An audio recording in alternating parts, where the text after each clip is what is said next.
हरे कृष्ण। प्रिय भक्तों, आज आप सभी सुन रहे हैं कार्तिक मास के अध्याय 8 को। भक्तों, कार्तिक मास को देवों का प्रिय महीना कहा गया है। इस माह में स्नान, दीपदान, व्रत और कथा श्रवण करने से जीवन के सभी पाप नष्ट होते हैं और मोक्ष की प्राप्ति होती है। आज की कथा है प्रबुदत ब्राह्मण की, जो एक साधारण मनुष्य से महान भक्त बने। यह कथा हमें यही बताती है कि भक्ति, दान और नित्य स्नान कैसे व्यक्ति के जीवन को बदल देते हैं। आइए भक्तों, भगवान श्री हरि का स्मरण करते हुए आज की कथा का आरंभ करते हैं। ओम नमो भगवते वासुदेवाय। बहुत समय पहले की बात है। कांचनपुर नामक नगरी में प्रबुदत नाम का एक ब्राह्मण रहता था। वह कर्मकांडी ब्राह्मण तो था, परंतु उसका जीवन भौतिक इच्छाओं से भरा हुआ था। वह वेद पाठ तो करता था, पर मन में अभिमान और लोभ था। दान पुण्य में रुचि नहीं रखता था और दूसरों को भी उपदेश देता था कि वह स्वयं उसका पालन नहीं करता था। एक दिन प्रबुदत ने एक धार्मिक सभा में सुना, जो ब्राह्मण केवल उपदेश देता है और स्वयं धर्म का पालन नहीं करता, वह अगले जन्म में दारिद्र्य और दुख पाता है। पर उसने इसे हल्के में ले लिया। समय बीतता चला गया, उसका धन कम होता गया, उसका अहंकार कम ना हुआ। एक दिन प्रबुदत अपने घर के बाहर बैठा हुआ था। तभी एक वृद्ध साधु वहां आए। वह शांत और तेजस्वी थे। साधु ने कहा, हे ब्राह्मण, कार्तिक मास आने वाली है। यदि तुम प्रातःकाल ब्रह्म मुहूर्त में उठकर स्नान करोगे, दीपदान करोगे और तुलसी पूजन करोगे तो तुम्हारे सारे पाप नष्ट हो जाएंगे। प्रबुदत ने हंसते हुए कहा, सिर्फ स्नान करने से क्या होगा? मेरे पाप इतने अधिक हैं कि गंगा भी उन्हें नहीं धो सकती। साधु ने शांत स्वर में कहा, हे पुत्र, कभी भी भक्ति से मुंह मत मोड़ो।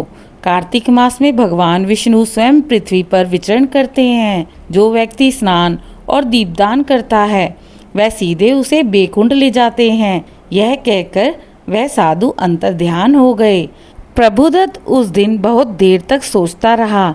रात को उसे स्वप्न में वही साधु फिर से दिखे। साधु ने कहा, हे प्रबुदत, यह अवसर फिर नहीं मिलेगा। कल से कार्तिक स्नान आरंभ कर दो। सुबह उठते ही उसने निश्चय कर लिया, अब से वह हर दिन प्रातःकाल स्नान, तुलसी पूजा और दीपदान करेगा।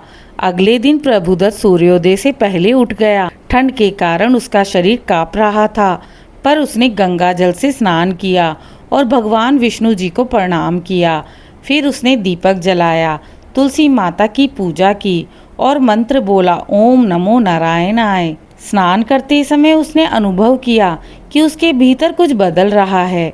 मन में शांति, हृदय में भक्ति और आंखों में आनंद भर गया था। दिन ब दिन प्रबुदत की दिनचर्या बदलती चली गई। अब वह केवल वेदों का पाठ नहीं करता, बल्कि अपने कर्मों से धर्म का पालन भी करने लगा। उसका चेहरा तेजस्वी हो गया। लोग उससे आशीर्वाद लेने आने लगे। वह गरीबों को अन्न देने लगा, तुलसी माता के नीचे दीप जलाने लगा और हर संध्या विष्णु सहस्त्र नाम का पाठ करने लगा। एक रात प्रबुदत गंगा तट पर दीपदान कर रहा था। तभी आकाश से प्रकाश उतरा और देवदूतों ने प्रकट होकर कहा, प्रबुदत, तुम धन्य हो। कार्तिक मास के इस पुण्य काल में तुम्हारे द्वारा किया गया एक दीपदान हजारों यज्ञों के समान फल देगा। भगवान विष्णु तुमसे प्रसन्न है। तुम्हें इस जन्म में सुख और अगले जन्म में बैकुंठ की प्राप्ति होगी। प्रबुदत की आंखों में आंसू थे। वह बोला, हे प्रभु, मुझे शक्ति दो कि मैं हर कार्तिक मास आपका स्नान, पूजन और दीपदान करता रहूं। कार्तिक मास के अंत में प्रबुदत ने एकादशी व्रत, दीपदान और दान पुण्य किया। उस रात उसने स्वप्न में देखा कि भगवान विष्णु स्वयं शंख, चक्र, गदा और पद्म धारण किए हुए उसके सम्मुख खड़े हैं। भगवान ने कहा, हे प्रबुदत, तुम्हारा जीवन अब पूर्ण हुआ। जो कभी अहंकारी था, अब वह पूर्ण भक्त बन चुका है। चलो, मेरे धाम चलो। सुबह जब लोग उसके घर पहुँचे तो उन्होंने देखा कि प्रबुदत ध्यानावस्था में था। उसके मुख पर मुस्कान थी। उसी प्रकार मेरे परिवार पर भी अपनी कृपा दृष्टि बनाए रखें। मेरी संतानें सुखी रहें, दीर्घायु रहें। आरोग्यवान रहें और सौभाग्यशाली रहें। जय अहोई माता। और शरीर से तेज निकल रहा था। स्वर्ग से वाणी आई, जो मनुष्य प्रभुदत्त की कथा सुनेगा और कार्तिक मास में स्नान दान करेगा, उसे भी वही फल मिलेगा जो प्रभुदत्त को प्राप्त हुआ। भक्तों, कार्तिक मास में जो व्यक्ति प्रभात काल में स्नान करता है, तुलसी माता के नीचे दीप जलाता है, वह 100 यज्ञों का फल पाता है। उसके पितृगण स्वर्गलोक में निवास करते हैं। उसके सभी पाप नष्ट होते हैं और घर में सुख समृद्धि आती है। विशेषतः जो प्रभुदत्त कथा का श्रवण करता है, उसके भीतर भक्ति, विनम्रता और शुद्धता का भाव जागृत होता है। ओम नमो नारायणाय नमः। जय श्री हरि विष्णु भगवान की जय।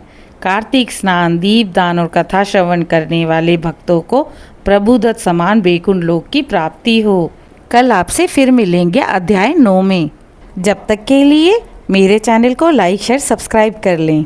कमेंट में जय श्री हरि अवश्य लिखें।